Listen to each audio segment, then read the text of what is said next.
Hello everyone. तो आज मैं पापा का इंटरव्यू लेने वाला हूँ। इनका नाम डॉक्टर एसके सोनी है। तो आपको नाम से पता चल गया होगा कि ये बाय प्रोफेशन ये डॉक्टर है।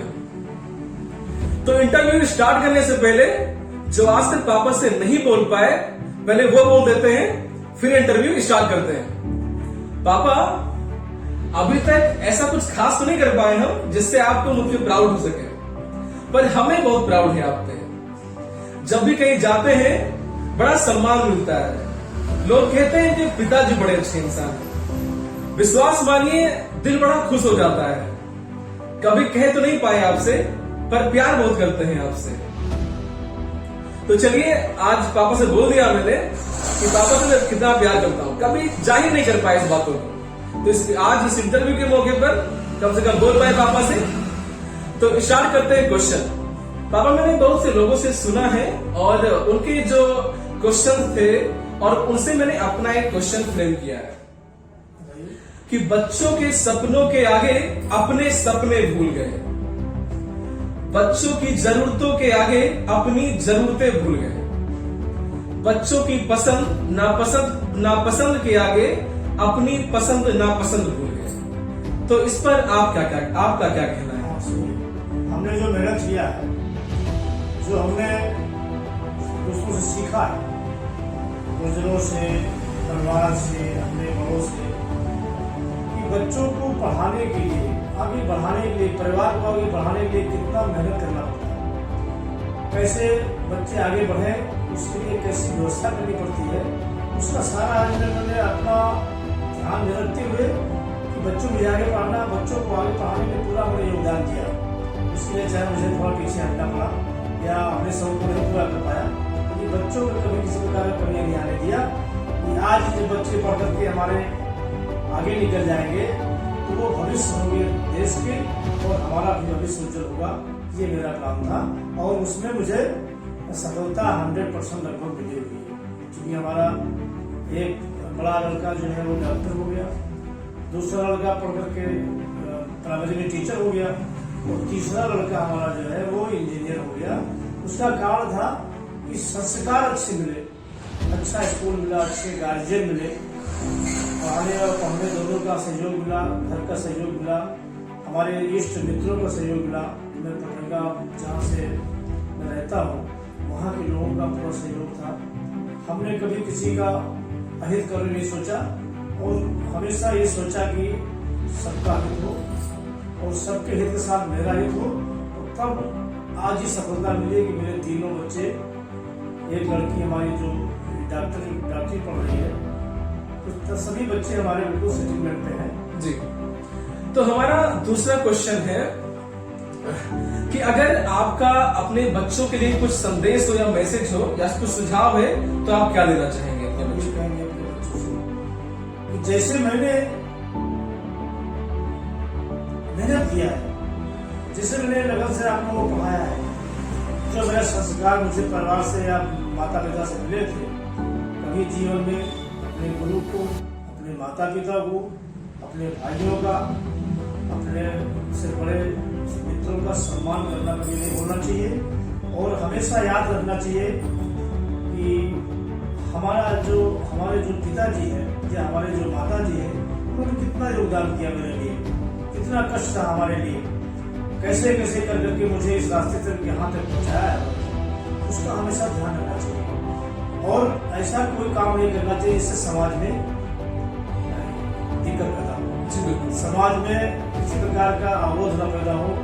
सम्मान मिलेगा जो हमने किया, आज मुझे सम्मान मिल रहा है, उसका कारण यह है कि आज प्रोफेशन हमारा जो डॉक्टर नहीं है उसके बाद ही मेरा सम्मान काफी लोग करते हैं और उसका कारण है कि मैं भी सबका सम्मान करता हूँ और मैंने माता पिता का हमेशा सम्मान किया है, कभी इस मामले में पीछे नहीं था, भाइयों सम्मान किया है, अपने से बड़ों से उसका सबका जो संस्कार है उसे मिलना जुलना इस तरह से बात करना चाहिए, वो मैं बराबर करता रहता हूँ। बिल्कुल कहते हैं कि जब आप किसी को सम्मान देते हैं तब आपको सम्मान मिलता है।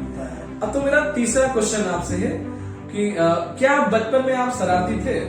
मुझे तो नहीं लगता कि आप शरारती रहे होंगे, पर शरारती जो शरारत है वो एक बड़ा कहते हैं कि हसीन लम्हा होता है बचपन का। तो मैं जानना चाहता हूँ तो प्रश्न लाजमी है पूछना। ये बचपन जो होता है, बचपन तो चूंकि उस समय पढ़ाई का सिस्टम बहुत घर से कम 2 किलोमीटर में स्कूल था। गांव से 2-3-4 बच्चे पढ़ने जाते थे और हमारी उम्र समथिंग 8 साल की हो गई, मैं विद्यालय नहीं गया।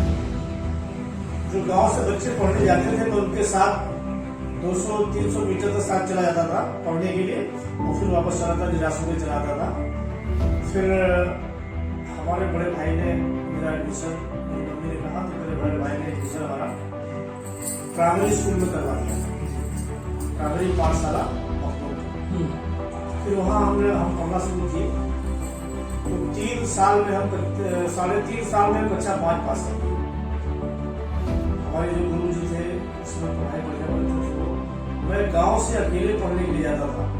ये लगन थी पढ़ करके जो है कुछ बनना है, कुछ करना है।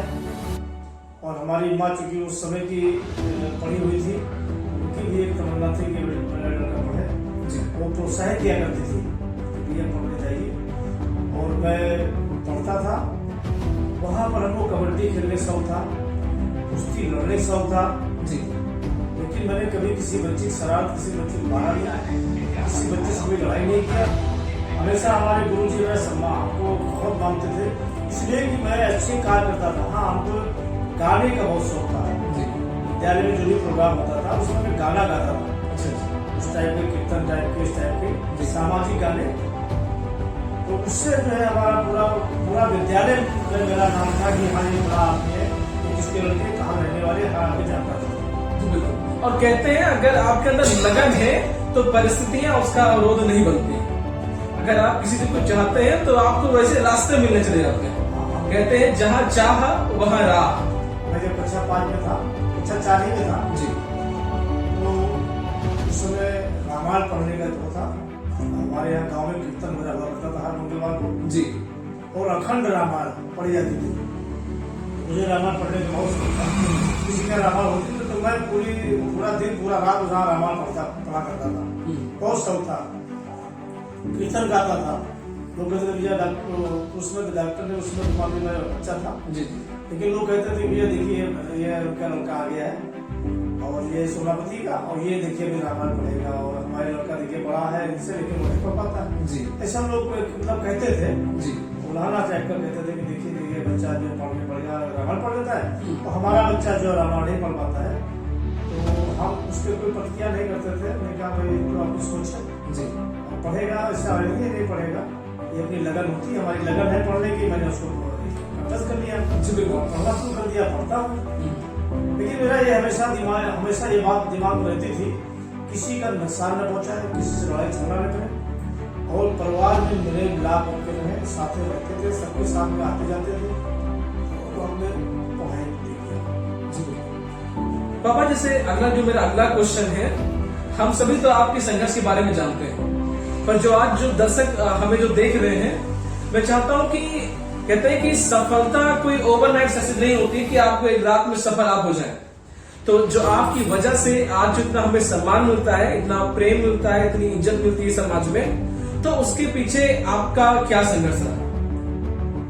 मैं चाहता हूं कि मेरे दर्शक भी जाने उसके बारे में। मेरी माता जी का बहुत सहयोग था और आज भी मैं उनको हमेशा याद करता हूँ। जब भी कोई कष्ट होता तो याद करता हूँ कि मेरी माँ के समान कोई नहीं है। ये भावुकता हमारी है माँ के प्रति, क्योंकि जो संघर्ष या जो मुझे प्राप्त हुआ है वो मेरी माँ से मिला। मेरी माँ कहती थी बेटा अगर कुछ करना है तो काफी मेहनत करनी पड़ेगी। उस समय खेती भी करते थे हम, खेत में किनारा बोया जाता था, ये सब काम करते थे, पढ़ने भी जाते थे, जानवर थे उनको चारा भी देते थे, रात को 11-12 बजे तक पढ़ते थे। एक एम था कि अगर हम पढ़ेंगे तो हमारे बच्चे निकलेंगे आगे। बिल्कुल।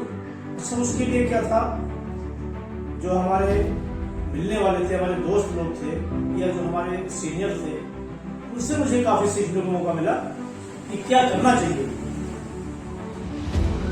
कैसे कोई आगे बढ़ेगा, जी उनसे मुझे बहुत सीखने को मौका मिला। और कभी जीवन एक ऐसा संघर्ष है, हमेशा आदमी को सीखना है और सीख करके कुछ करना है। तो करने के लिए आदमी को तो बहुत कुछ है, लेकिन जितना मैंने अपनी इस अवस्था में इतना मेहनत करके किया है, और उस समय मैं साइकिल से 100 किलोमीटर साइकिल चलाया हूँ। कभी मैंने हार नहीं मानी, कभी मैं थका नहीं, और मैं कभी दीवार मार के कभी वो समझ नहीं आता था। हाँ, ये था उस समय कि माँ से थोड़ा सा, जैसे उस समय का दौर था कि इससे मुझे चाय पीना है या मिठाई खानी, तो हम खाम में बैठ जाते थे जी। और मुझे इससे शरीर गर्म हो गया, तो आगे कहते माँ से कि मुझे बुखार आ गया, तो मुझे भैया चाय बना के कहते दो। और उस समय 2 पैसे चलता था, 2 पैसे देते थे मुझे, जा करके मिठाई, तो बुखार के बहाने चाय मिल जाती थी, बुखार के बहाने मुझे चाय मिल जाती थी। ये थोड़ा सा हमारा शरारत था। तो शरारत क्या मतलब एक वो था दिमाग में। अभी इस क्वेश्चन पे हम आपसे पूछेंगे, इस क्वेश्चन के बाद में आएंगे, ठीक है। तो कहते हैं कि संगत का बड़ा फर्क पड़ता है। संगत मतलब संग गति। आप जिस एसोसिएशन में होते हैं आप वैसा बनते चले जाते हैं, आपको वैसे ही नॉलेज मिलती चली जाती है, वैसे आपको लोग मिलते चले जाते हैं, आपकी भी जो गति होती है उन लोगों की जैसी हो जाती है। आप जिन 4 लोगों के साथ रहते हो आप वैसा बनते चले जाते हो। तो बहुत जरूरी है आपकी संगत। आपको ध्यान रखना है, अगर आपको जीवन में सफल होना है तो आपको जो लोग उस लाइन में काम कर रहे हैं, जो लोग सफल हैं, आपको उनके बारे में पढ़ना है, उनसे जुड़ना है। तब जैसे उनकी गति है वैसे आपकी गति हो जाएगी। तो ये होता है संगत। तो बाबा मेरा अगला और लास्ट क्वेश्चन है, क्या आप बचपन में शरारती थे? नहीं, ये क्वेश्चन तो मैं पूछूंगा। अच्छा, अब जो मेरा क्वेश्चन है आपसे कि बचपन की ऐसी कौन सी यादें हैं जिसको आप बहुत मिस करते हो, जिसको आप बहुत ज्यादा कभी कभी जब परेशान होते हैं या खुश होते हैं तो आप उनको मिस करते हैं? ऐसी बहुत सारी यादें होती हैं जिनको हम मिस करते हैं। तो आपके बचपन की ऐसी कौन सी यादें हैं? हमारे बड़े भाई लड़का था जी, जो हमारे ही छुटा था जी, वो अपने पिताजी के साथ डोली में रहता था, जहाँ सर्विस करते थे। कभी छुट्टी में आता था वो जी, उसके साथ खेलने के बड़ा आता था। और गांव में एक लट्टू खेल होता था, लट्टू वाला खेल खेलते थे हम, कबड्डी खेलते थे, कुश्ती लड़ते थे। ये सब बड़ा मनोरंजन हम लोग का खेल था। और एक गुल्ली डंडा वाला खेल था जी, ये भी हम लोग खेला है, लेकिन ज्यादा नहीं खेला इसको। ये ध्यान में रखते हुए कि कभी पिताजी नाराज न हो जाए, कि माताजी नाराज न हो जाए, इसका ध्यान रखते हुए खेलते थे। और सारे काम को निपटाने के बाद, सारे काम पढ़ना है तो पढ़ने वाले काम निपटाने के बाद फिर मनोरंजन के लिए हम निकलते थे। और आज भी वो चीजें कभी जब दिमाग में आती है तो याद आ जाती है कि यार वो एक जमाना था कि हम लोग जब लट्टू में जाते थे, कुश्ती लड़ते थे, कबड्डी खेलते थे, 10-15 लड़के मिल करके जो है सब काम करते थे। वो आज भी याद आता है, तो वो बचपन याद आ जाता है। बिल्कुल। वो एक समय था कि जब हम लोग जो है 25 पैसा 4 आना, उस समय चौरनी कहते थे, चौरनी पैसा लेकर के मेला जाते थे, वहां से तमाम सामान लेकर चले जाते चौरनी पैसे का। वो समय था। और वो चीजें आज भी याद आती है कि वो एक जमाना था हमारा कि हम लोग जो है कम पैसे में और सारा सामान खरीद लाते थे। और आज ये जमाना है कि इतना पैसा होने के बाद वो चीजें नहीं मिल पाती है। बिल्कुल। और स्वास्थ्य का बहुत ध्यान रहता था, स्वास्थ्य न खराब होने पाए, इसलिए उसको कैसे व्यवस्थित करना है उस टाइप का हम लोग भोजन करते हैं। कभी कोई इस टाइप का भोजन देंगे जो शांत रह सके। स्वास्थ्य हमेशा जो है स्वास्थ्य के विशेष ध्यान रखते थे। जी जी, बिल्कुल। और कहीं ना कहीं बचपन में आज क्या है कि जो हमारे आउटडोर गेम है, बच्चे उस पर फोकस नहीं करते हैं, इसीलिए कहीं ना कहीं जो उनका स्वास्थ्य है, जो बॉडी स्ट्रक्चर वाइज है, वो उतने फिट नहीं होते। पहले क्या होता था, लोग गांव में खेलते रहते थे, है ना, चाहे गुल्ली डंडा हो, चाहे लट्टू में चारा हो, बहुत सारे ऐसे गेम थे, कबड्डी था, कुश्ती था, कि जहां पे जो उनका जो फिजिकल वर्कआउट करते हुआ तो वहां अच्छे से हो जाता था। आजकल बीमारियां इतनी हावी इसलिए हो रही है क्योंकि हम फिजिकल वर्कआउट नहीं कर पा रहे। तो जरूरी है कि आप फिजिकल वर्कआउट भी करें, ठीक है सर।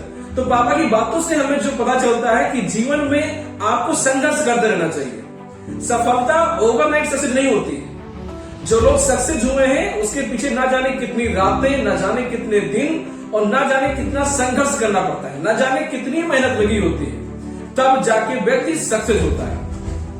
तब उसको समाज में एक इज्जत मिलती है, समाज में एक सम्मान मिलता है, लोग एक फेम मिलती है, लोग इज्जत की नजरों से देखते हैं। जो व्यक्ति सफल होते हैं, आप ऐसा मत सोचिए कि आप उनकी सफलता में मत देखिए, आपको पीछे भी देखना उन्होंने कितनी मेहनत की। तो आज हमें काफी कुछ पापा से सीखने को मिला। तो इस वीडियो को यहीं पे स्टॉप करते हैं और हम एक नई सीरीज फिर से लाएंगे जहां पे हम और भी लोगों का इंटरव्यू करेंगे। ठीक है।